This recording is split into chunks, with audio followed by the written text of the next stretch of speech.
Good evening, everybody, and welcome to another edition of Motor Mouth and Wild, Bill Winters, and I'm glad to have my co-host here, Bill Winters. And how you doing tonight, Bill? I'm doing great, Scott. How are you tonight? I'm doing great, thanks. All right, tonight's theme of the program are what players have left in the tank, and we're going to lead off with the fact that the Washington Redskins have exercised the option for Adrian Peterson for the 2020 campaign. Adrian Peterson has actually found new life in the nation's capital. So what do you think that Adrian Peterson could bring to the 2020 version of the Redskins? Be a solid veteran running back that can run between the tackles. He's probably not playing for a lot of money either, so that allows them to go get other players, but they got the running back position covered with a guy that's like a piece of steel, that's durable, that's an older veteran, that's going to play for a lot less, and so they go out and spend some money on other players. And, you know, the quarterback they have, Haskins, they got to develop him.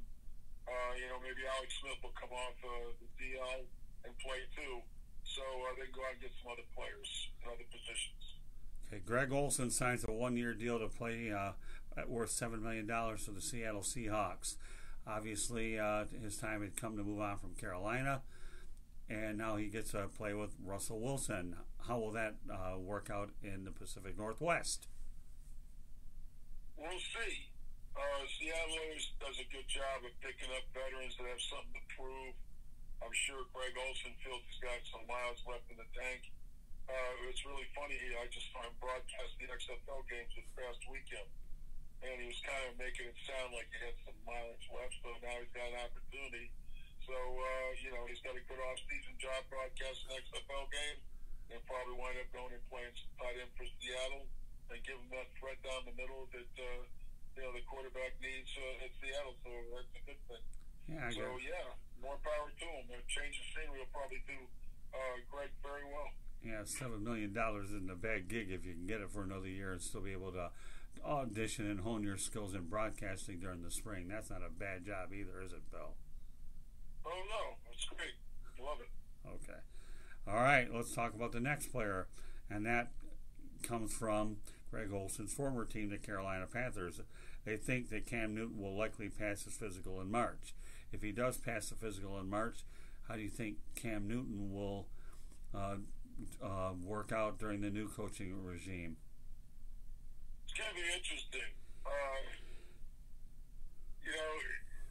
If he's going to be physically ready, then it's going to be up to Coach Rule and the new regime. But the way I look at it, I think they're going to clean house up there. You got rid of Olsen, okay, and you may be, maybe shipping Cam Newton out as well.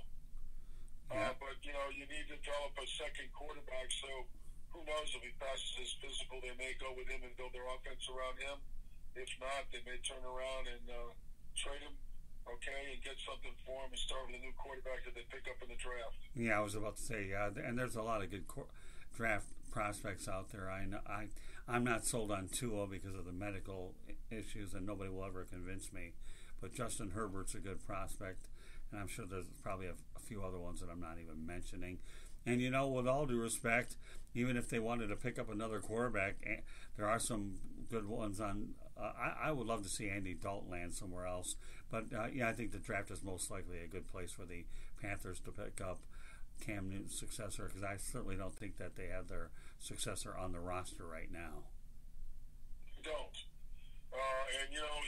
This is like, if I'm Rule, first I'm going to see if my star player wants to, how he feels about it, and then how's his foot, okay, and then what are we looking for future wise?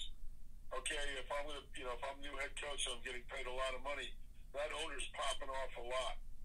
All right, so they may do something really dramatic, okay, as far as redoing that franchise, because that that owner is a brand new owner, and he's popping off like he wants to be like that guy from the Clippers. He's one of those Steve Ballmer tech guys. Right. Yeah. So, they may do some real crazy stuff, and, Cam Newton may wind up going to a team. They get a lot for him, so, who knows? That's true, David. You're right. Jerry Richardson drafted Newton, but I don't think David Tepper doesn't care, and let alone the fact that you have a new coaching staff. So forget the loyalty; it's out the window.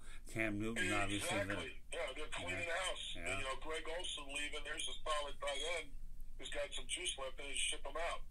Okay, well, that's maybe they're sitting there saying Cam Newton is healthy, so they can get somebody to take a look at him, so they get something for him and trade him.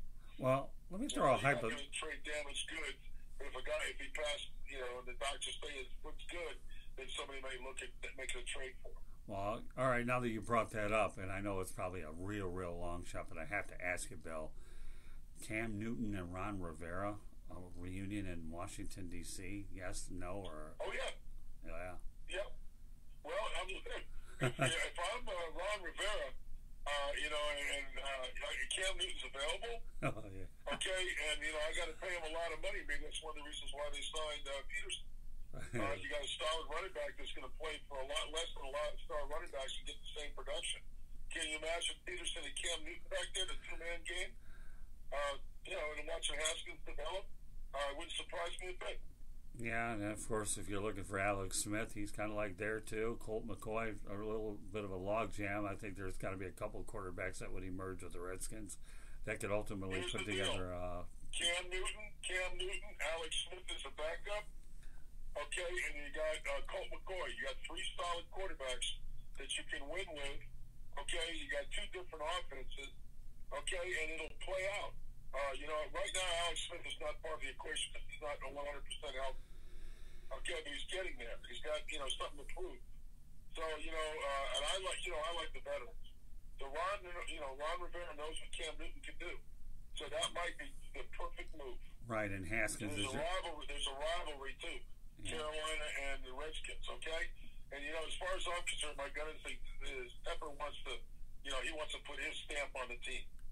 Yeah. Okay, so that's what's probably going to happen. And let alone right, and let alone the fact that you got Haskins as your developmental, I think things are going to get very interesting under center for Washington. All right, let's move on to the next thing, and that's the TV ratings rise to the new NBA All-Star format.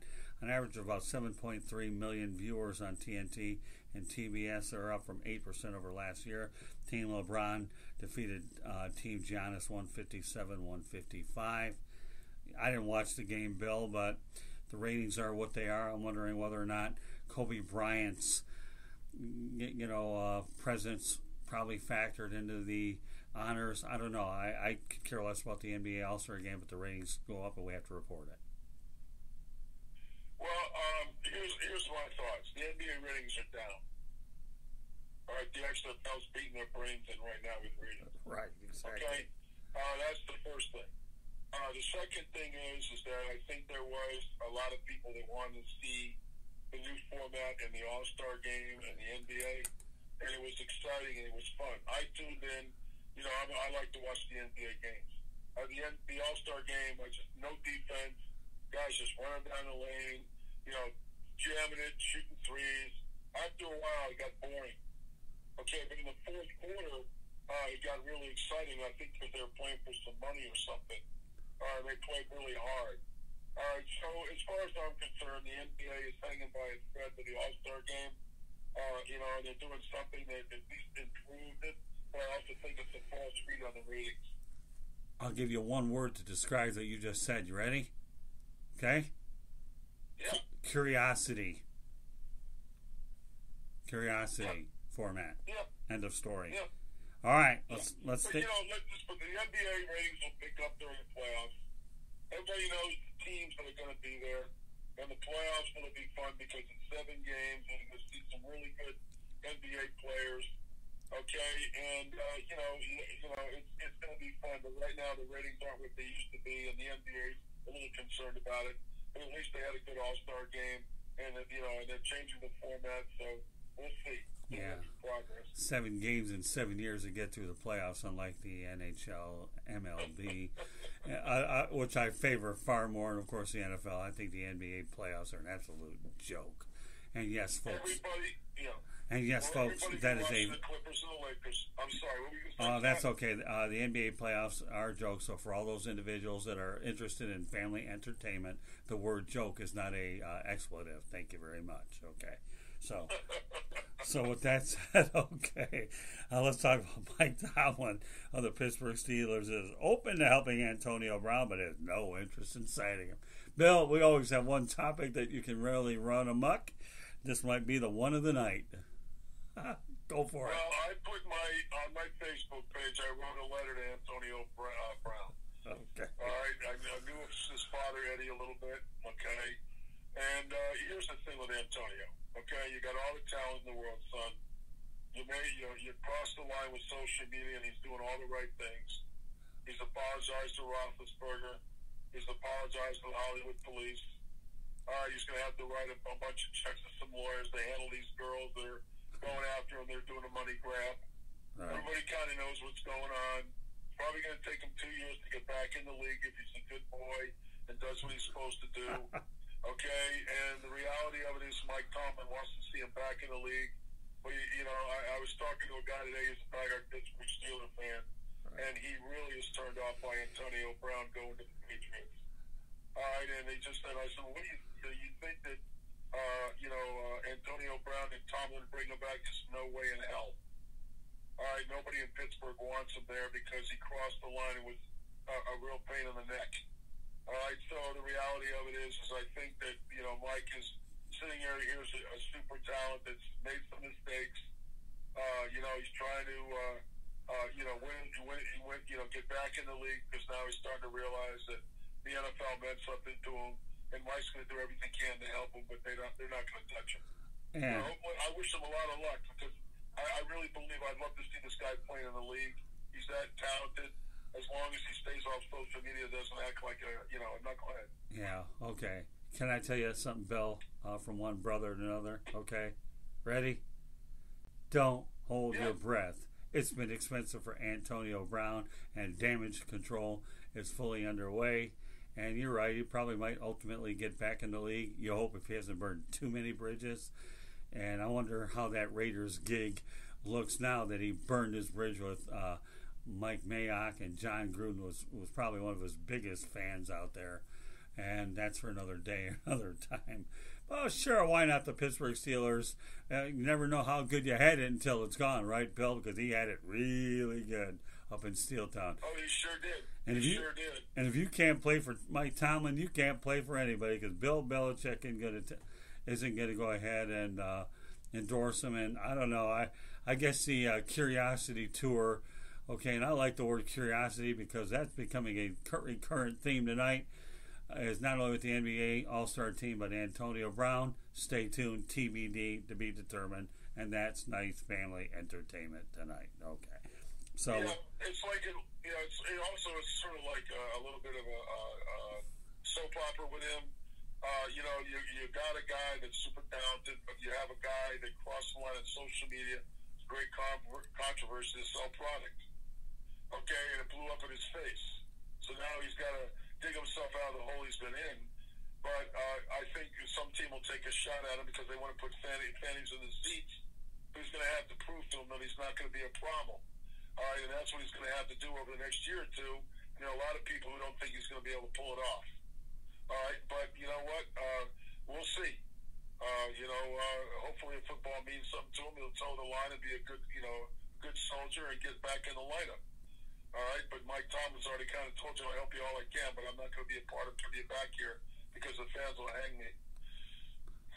Yeah, that's just the way it is. I just want. I hear you, and I'll be more than happy to help you. But you can't play in the Steel City. I wonder what 2020 I should say 2019 W2 looks like. A whole lot lighter than it would have been if he kept his big mouth shut. That's for sure. And he, to me, it looks like he took a Greyhound bus instead of flying first class. Okay, because he acted like 10th class. With that said, okay, go ahead. Yeah. Well, he's young. He's making a lot of money. He's handling social media. He made some mistakes across the line. He's been punished severely for it. He's doing all the right things to get back in the league. I wish him the best. But, I think that he's the kind of talent that, possibly somebody will give him a shot to put fannies in the seats. But he's going to have to really prove people. It's going to take about 2 years. He's going to have to work with a counselor. and to make sure that people believe in him, that he's not going to do this again. And I hope he does a good job. I really do. But it's questionable whether he's going to be able to do it. So we'll see what he's made of. You always look for talent, but at some point or another, is he more trouble than he's worth? Now, with all due respect, well, okay. Let me tell you, I know this is going to sound crazy. I know this is going to sound a little crazy. You know the perfect team for him to go to would be? Where? Washington Redskins.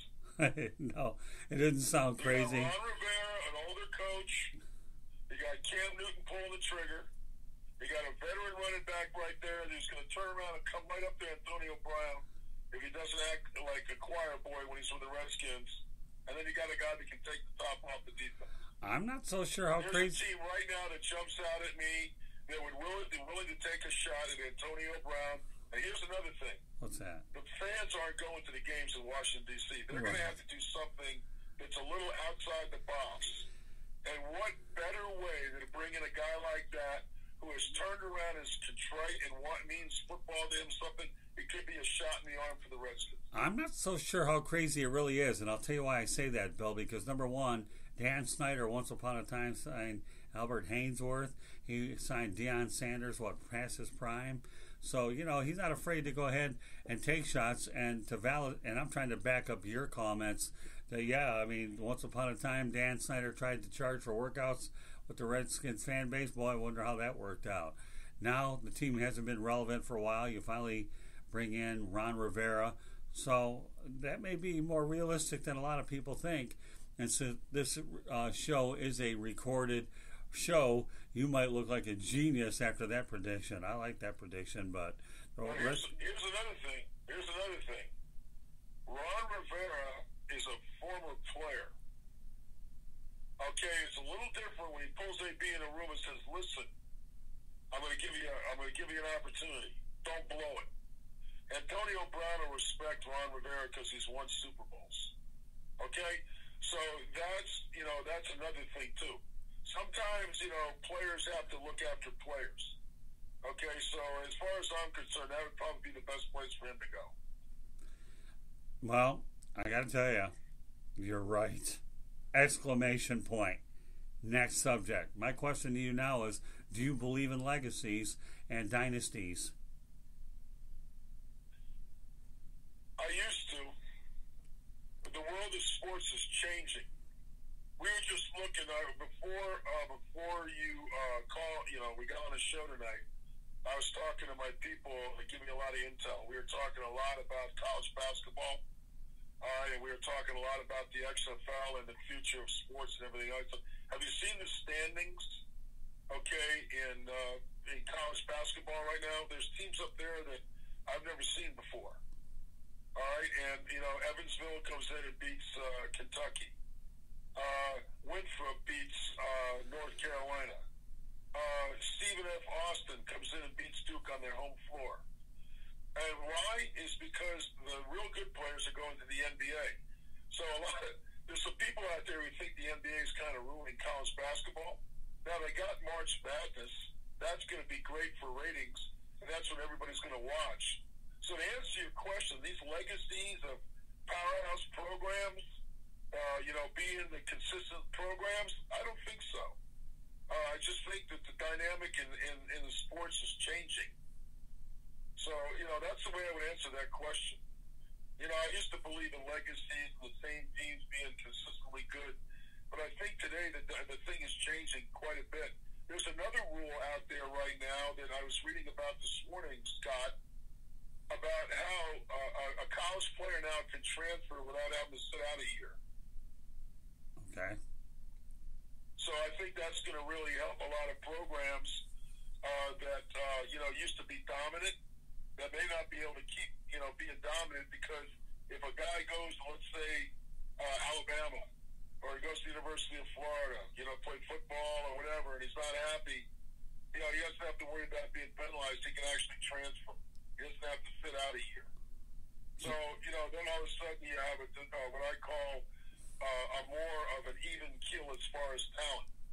So it's going to be tough for Alabama to be Alabama when you've got, some of their players leaving and going to other teams, all right, and not having to be penalized. So, basically you spread the wealth around.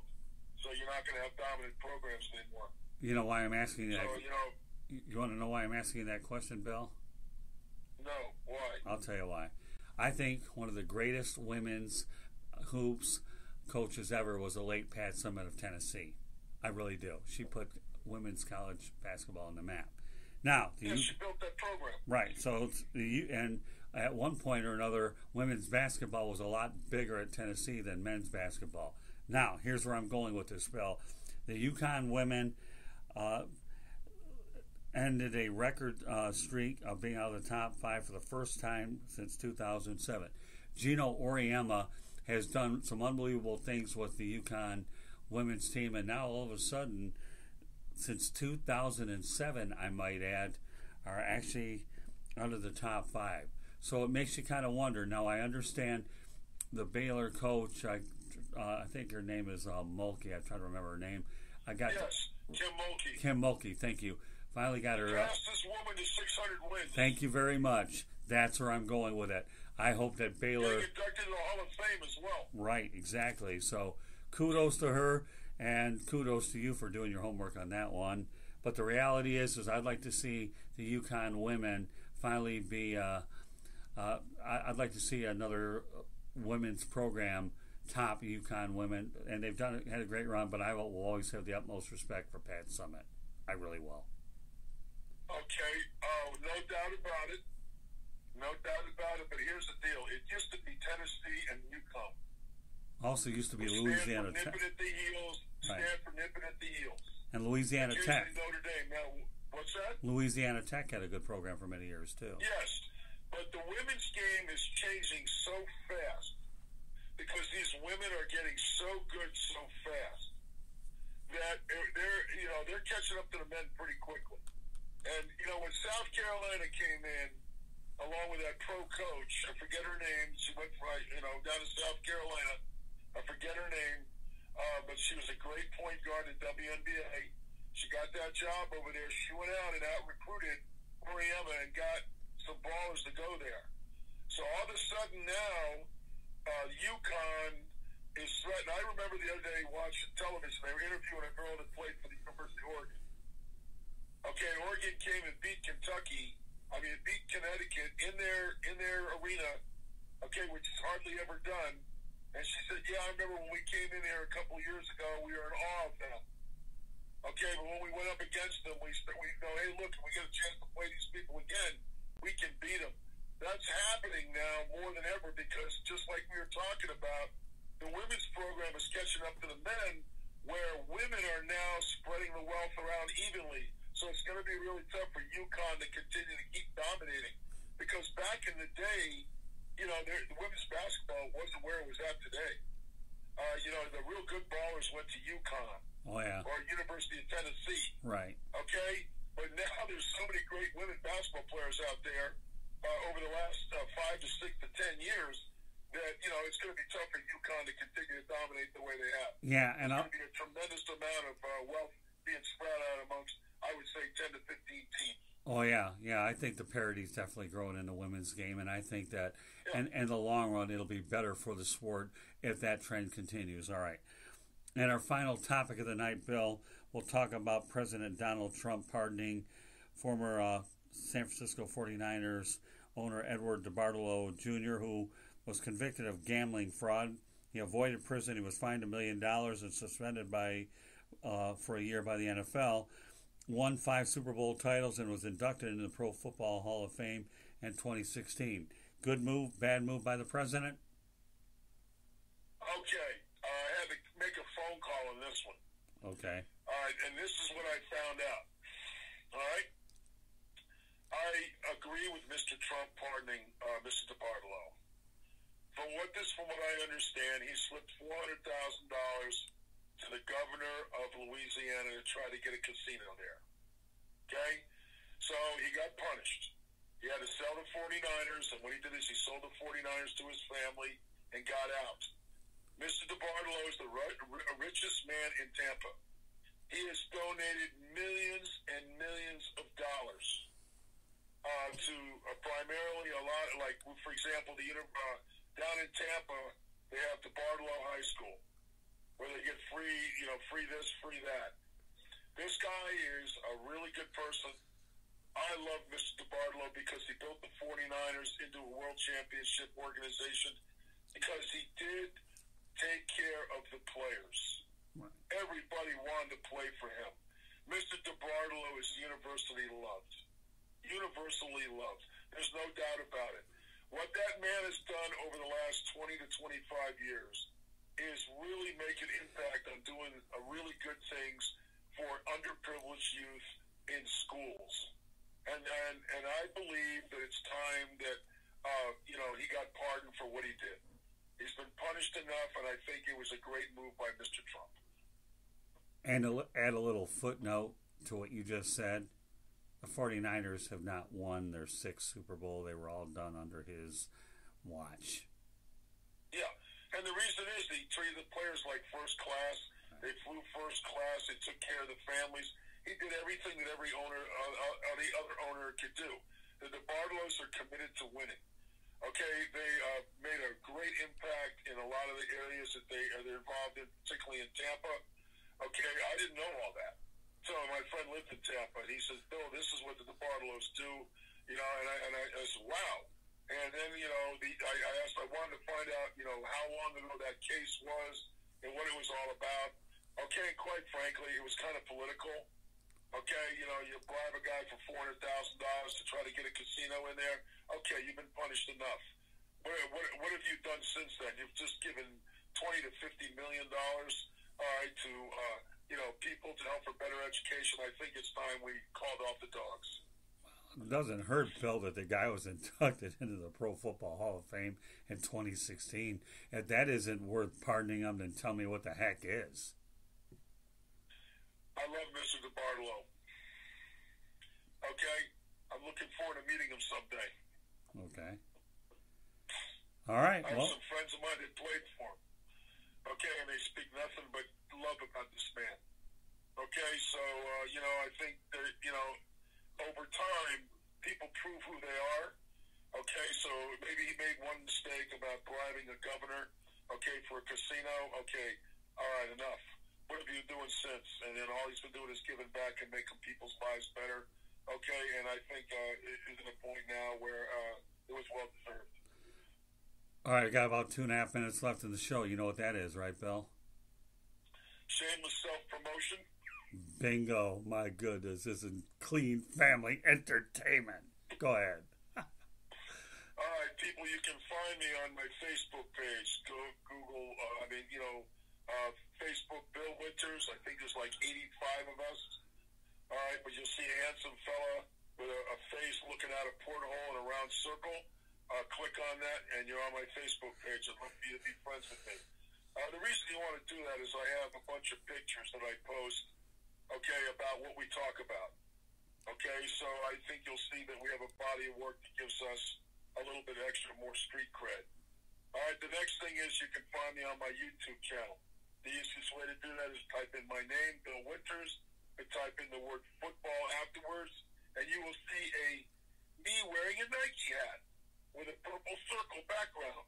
Click on it because they'll be right up at the top. I have some people that are very, very good at marketing, and they're building me a brand, and they say this is how you do it. People like different colors, so we picked purple. All right, the next one is my Wikipedia page. You can go to Bill Winters, and I would type in football. Okay, you'll see my body of work, and you'll clearly see that I'm one of the few players that's played in 3 different leagues for 3 different legendary coaches. Okay, and I think that I've been in the room with some of the people that are the movers and shakers in society, and also pro football. All right, and then I love my website, BillWinters.biz.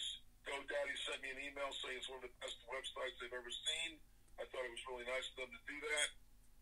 What you'll see is a gallery of pictures in there, and you'll see my book that I wrote, talking about, my playing career in the 80s.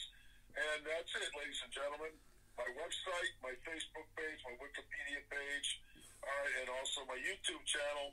And last and most importantly, the South Florida Tribune.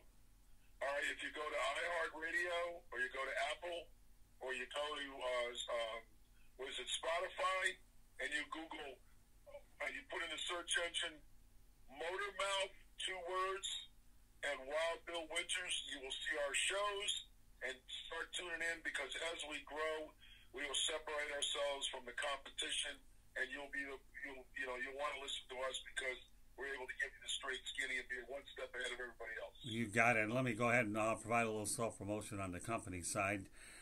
If you're on Twitter, you can find us with the @ at Tribune South. And the South Florida Tribune has its own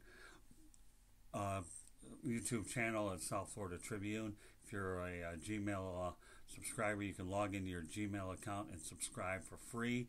The South Florida Tribune is also on Facebook, so you can look for our tea with the palm trees in it, and then you can locate us there as well. So, you'll be able to, and my personal page on Twitter is Scoop with a bunch of threes on there too. I believe it's 4 or 5 threes. Who's counting? But a lot of them. I'm nearly Scott Morganroth out there.